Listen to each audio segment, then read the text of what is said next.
Charlie Parsons for Boxing Social in association with William Hill and Empire Fight Store. Delighted to be joined here backstage with a victorious Jermaine Franklin. Jermaine, 10 rounds banked. Your feeling after that? I'm feeling good. I'm a huge critic, so I'm a little disappointed. I had him hurt a couple times. Feel like I could have got rid of him, but I think I was trying too hard instead of actually just setting it up. But overall, I did a good job. It was a beautiful uppercut that you landed early on in the fight. It's been clipped all over social media. You must have been thinking yourself, how is he still standing after that? Yeah. A very tough and game opponent. He got a chin. I caught him with a couple. I could see that I was hurting him a little bit, but he was shaking it off so good. It was I couldn't tell if he was still hurt or he was good. So, yeah, I mean, he got a chin to grab it. When I started to hit him to the body, though, I seen he was a little soft down there, so I should have threw more body punches. I tried, but I didn't get nothing flush like I wanted it to. Jermaine, out of curiosity, what did you think going into this fight? I know whenever you have an opponent, the game is always, I know what I'm in for, he's a tough guy, etc. But this guy had WSB pedigree, right? But there was a bit of an unknown quantity in terms of what he had in the pro game. What was your sort of mindset going into this fight about your opponent? Well, we've been changing the way we've been training up a little bit.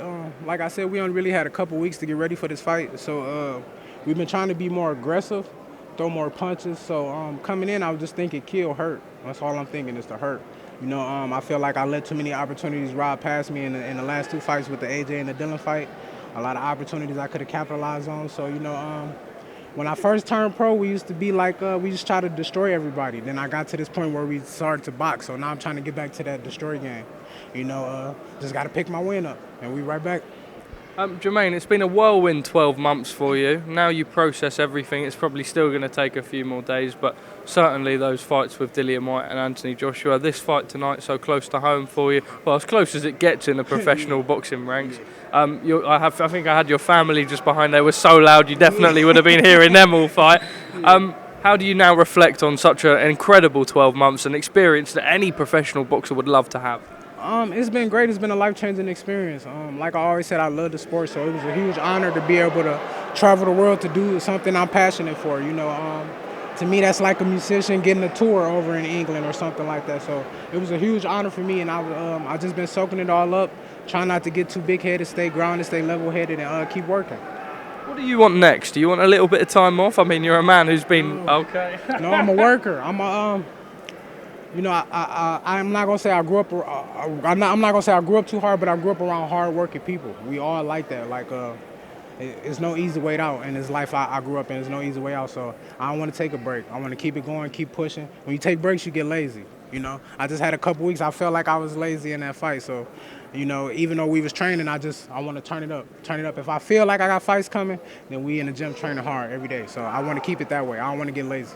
I remember a lot of the UK press leading into the Dillian Whyte fight were talking about the fact that you weren't even a full-time professional. Yeah. I imagine now you are. If not, you say you're a hard worker. If you were still working now, I'd be a little bit alarmed.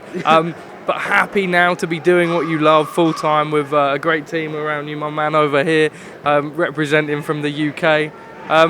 You feel like this is your place now? Yeah. What's crazy though, if I did try to go back to work, they probably would cuss me out and tell me to get up out of there. But this is my full-time job. I'm just happy I could do something I got love for. I got a great passion for. I get to share my experiences with my kids. They get to see me fight and get to come to the gym. So it's just like a passion being passed down. They might not never fight, but they have a general love for the sport now. Jermaine, what names do you want next? We know that sort of Deontay Wilder's probably fighting Anthony Joshua at the end of the year. There's also a bit of weird back and forth going on between him and Andy Ruiz. Dillian Whyte's obviously tied up with AJ. I know that's probably a rematch that you'd relish down the line.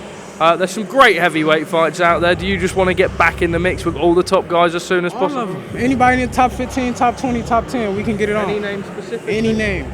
I'm not ducking no smoke. I want a world title, but we know how boxing goes, so we got to work to get to it.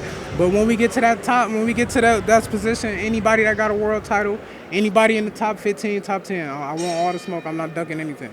Jermaine Franklin, congratulations. It's been nice to spend another fight week around you. Hopefully make it 4 in a row next time. Yeah, thank you. I appreciate this so much. Thank you, Jermaine.